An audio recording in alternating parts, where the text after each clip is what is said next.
বিন্দু বিন্দু জলেই সাগর নির্মাণ হয়। এবার এই কথা আমরা সকলে জানি। আপনি কি এই কথাটা জানেন যে ছোট ছোট সুখের দ্বারাই বড় সুখ লাভ করা যায়?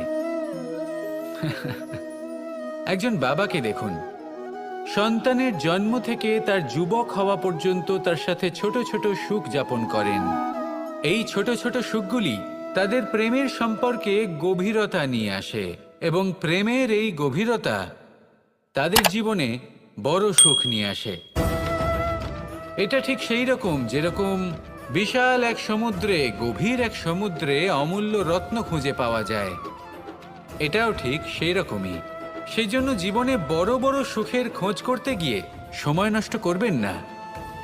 এই যে ছোট ছোট সুখ আছে, এগুলোকে যাপন করা শুরু করুন, এগুলোর আনন্দ লাভ করুন, এগুলো নিয়ে